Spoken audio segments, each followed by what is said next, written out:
Hi, it's Panda Movies here. Today, I'm going to explain the movie called Logan's Run. Warning, there are spoilers ahead. Enjoy the video. The vestiges of human civilization live in a sealed metropolis beneath a cluster of geodesic domes in the year 2274, a paradise governed by a computer that oversees all elements of existence, including reproduction. The citizens live a hedonistic lifestyle, but to prevent overpopulation, everyone over the age of 30 must undergo the Carrousel rite. They are murdered there under the guise of being renewed.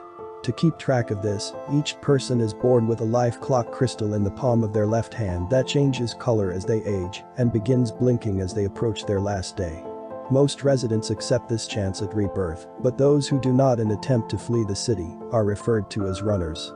Runners are pursued and killed by an elite team of police officers known as Sandmen, who are dressed in mostly black clothing. Sandmen are Logan 5 and Francis 7. Logan discovers an ankh among his belongings after killing a runner they were alerted about during a carousel rite. He meets Jessica 6, a young woman who is also wearing an ankh pendant, later that evening. Logan takes the ankh to the computer, which tells him that it is a symbol for a secret group whose members aid the runners in their search for sanctuary, a mythical location where they will be safe for the rest of their lives.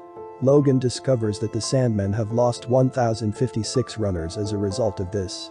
Logan is forced to become a runner after the computer instructs him to find sanctuary and destroy it, a mission code named Procedure 03303 that he must keep secret from the other Sandmen. The computer then changes the color of his life clock to flashing red, bringing him 4 years closer to Carrousel. Scared, he asks if the 4 years will be restored to him when his mission is completed, but receives no response. Logan discovers that the ankh symbol is actually a key that opens a city exit. Francis is close behind them as they emerge into a cold cave. They meet Box, a robot built to capture food from the outside for the city, in the cave. To Logan's horror, he discovers that Box also captures and freezes runners for food. Logan and Jessica escape before Box can freeze them, forcing the cave to fall on the robot. Logan and Jessica realize that their life clocks are no longer working as they step outside.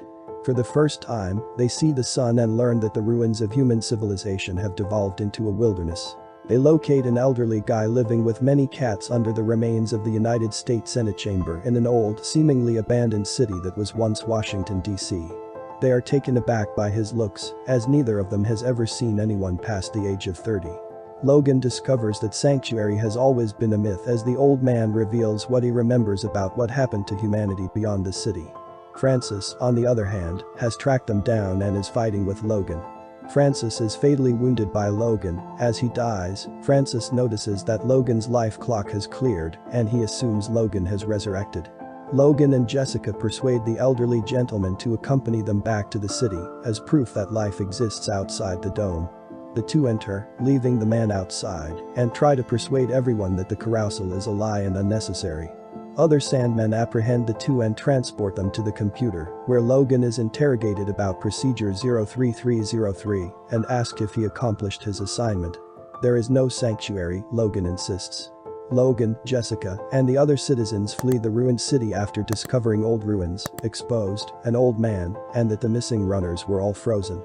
These answers are not accepted by the computer, even after scanning Logan's mind, and the computer overloads, causing the city's systems to fail violently and release the exterior seals, forcing Logan, Jessica, and the other citizens to flee.